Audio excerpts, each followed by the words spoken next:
Hello. Today we will learn about management's financial statement assertions. What are these, you ask? These financial statement assertions are a method for examining a transaction, account balance, or financial statement disclosure from multiple perspectives. These 5 assertions are defined by the Public Company Accounting Oversight Board, or PCAOB for short. Before we get into the details of these 5 financial statement assertions, let us review the purpose of accounting. Accounting is the purpose of recording, classifying, and summarizing an entity's transaction to assets, liabilities, and other owner's equity accounts, and ultimately the company's financial statements. Management is responsible for compiling the company's financial statements, and therefore they are responsible for the financial statement assertions. Management asserts certain facts about its transactions, account balances, and financial statement disclosures, and these facts are the focal point for auditors while conducting their audits. You should always perceive these procedures as overall very important to the audit. And these 5 assertions are presentation and disclosure, existence and occurrence, rights and obligation, completeness, and valuation and allocation, or otherwise the easy mnemonic to remember these by PERCV. It is important to note that the AICPA's Accounting Standards Board has also identified a set of management assertions, also defined by the PCAOB as well. However, there is a key difference. The ASB divides its assertions into 3 categories: assertions about events and transactions, account balances, and presentation and disclosure footnotes. For simplicity, we will stick with the 5, and first we have presentation and disclosure. Presentation and disclosure relates to how a balance or transaction is presented on the face of the financial statements or described in the financial statement footnotes.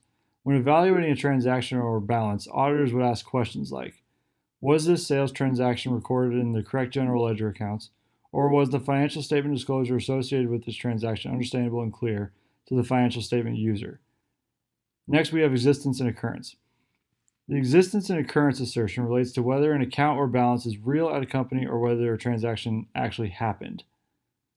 Existence tends to be associated with the company's balances and accounts on the balance sheet, while occurrence tends to be associated with the company's balances and accounts on the income statement. Let's start with a very basic example. The company lists a building on its balance sheet. The existence occurrence means that the building is real. In the case of a physical building, existence means that the building can be touched and felt.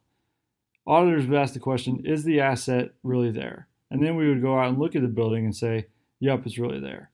For occurrence, we would ask questions like, did the sales transaction that the company recorded really happen? To test this assertion, they obtained supporting documentation to verify that the sale truly happened. Next, we have rights and obligation. The rights and obligation assertion should really be divested into 2 pieces. The rights portion of this assertion relates to whether the company has property rights for all the amounts reported as assets on the company's balance sheets.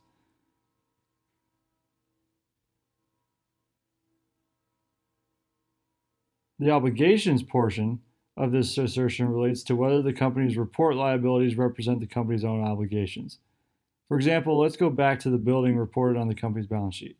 The rights portion of the rights and obligation assertion suggests that the building is truly owned by the company and not ultimately by some other party.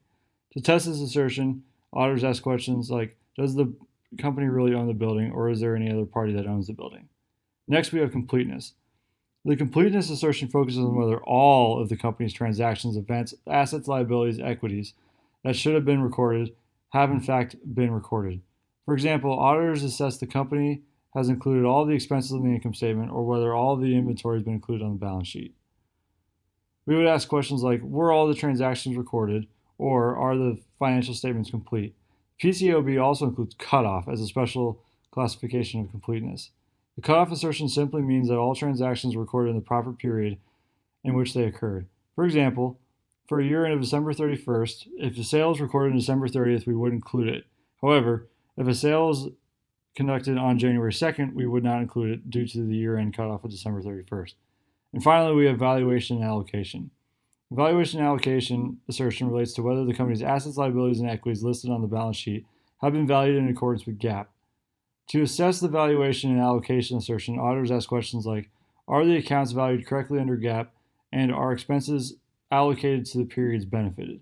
The valuation assertion has become increasingly more important as generally accepted accounting principles continue to move from the traditional historical cost principle to a more fair value oriented principle. And so finally, this concludes